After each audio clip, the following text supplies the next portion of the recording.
ताज़ी हवा में सांस लेने का मज़ा ही अलग होता है। मगर अब मैं आपको बताऊं, जो हवा अभी मैंने ली है वो ताज़ी तो दूर दूर तक नहीं है, उसमें कार्बन के ही बहुत सारे पार्टिकल्स हैं। तो आपको कैसा लगेगा?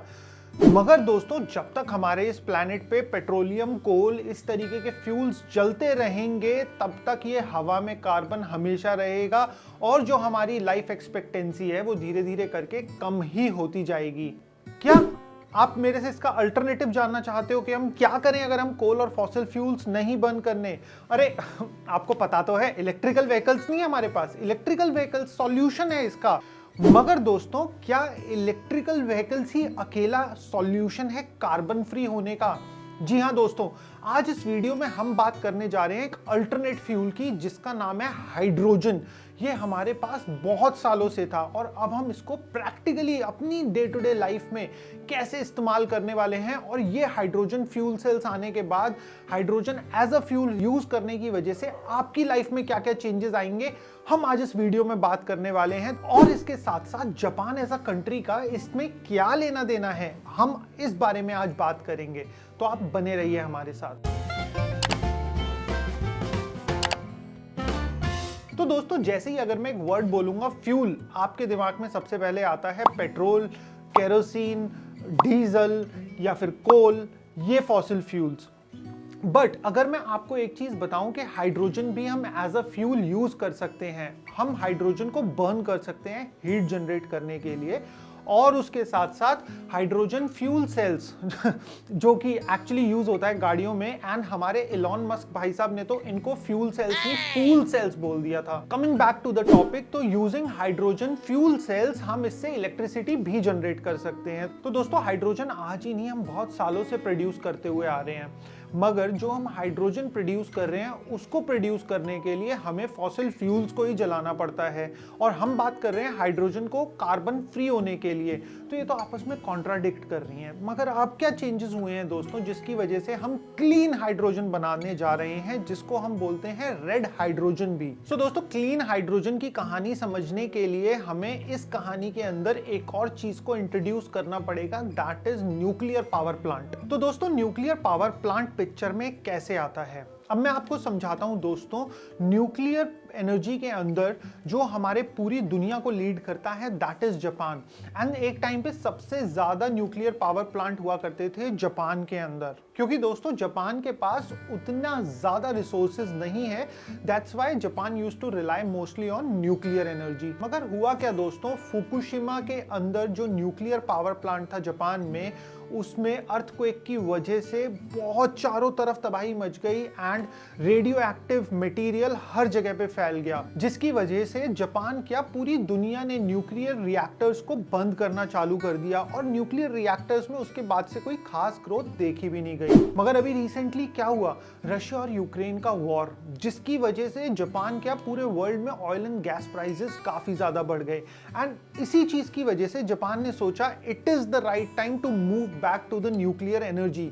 बट जो उन्होंने पास्ट में इंसिडेंट हुआ, उससे बहुत कुछ सीखा एंड उन्होंने अपने न्यूक्लियर रिएक्टर में एक नए टाइप का न्यूक्लियर रिएक्टर डेवलप करा, which is HTGR, high temperature gas cooled reactor. तो HTGR को समझने से पहले हमें यह समझना पड़ेगा दोस्तों कि न्यूक्लियर रिएक्टर काम कैसे करता है।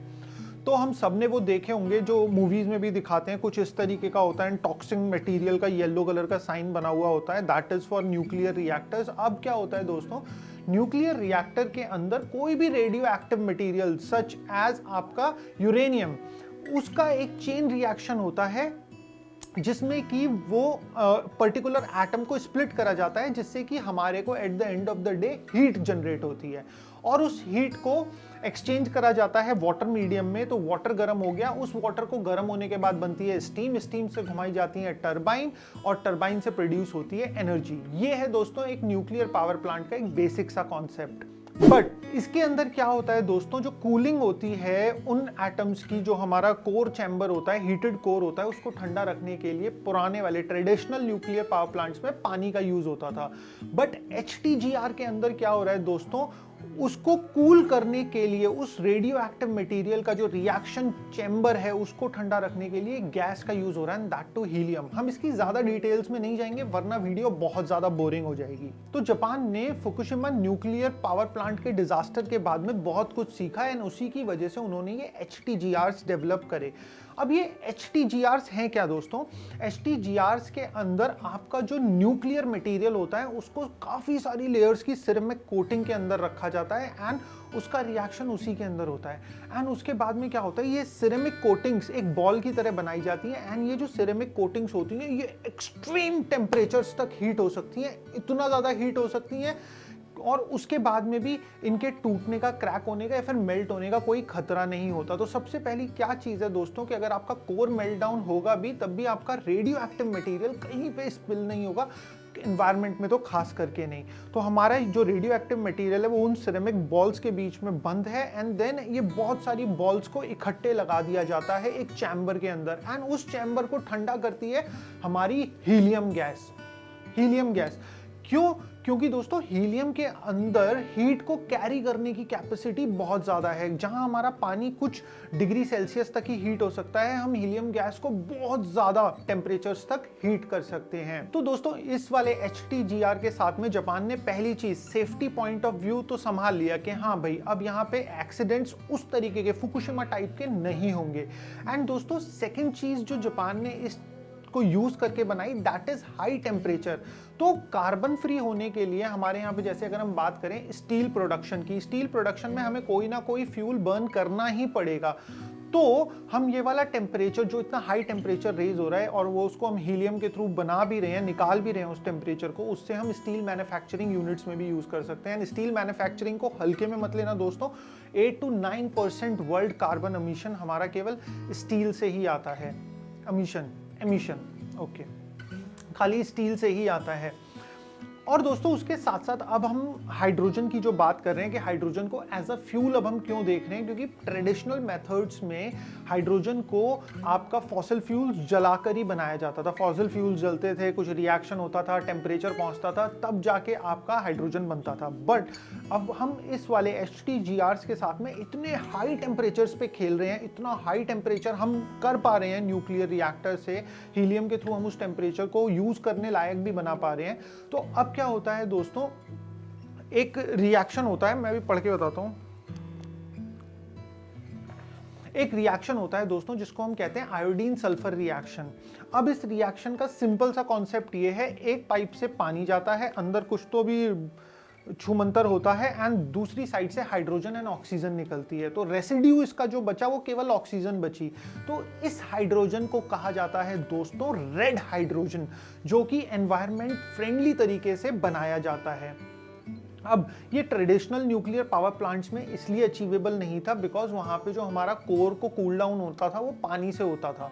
बट यहाँ पे जो हम गैस से इसको कूल डाउन कर पा रहे हैं, उसके साथ साथ हमने रेडियो एक्टिव मटेरियल को उस बॉल्स में इतना अच्छे से बंद कर दिया है, सिरेमिक बॉल्स में, जिनसे कि वो सिरेमिक बॉल्स का मेल्ट डाउन होना ही नेक्स्ट टू इम्पॉसिबल है। तो ये बहुत ज़्यादा सेफ भी बन जाता है। इसके साथ साथ इसका जो साइज होता है वो भी बहुत छोटा हो जाता है।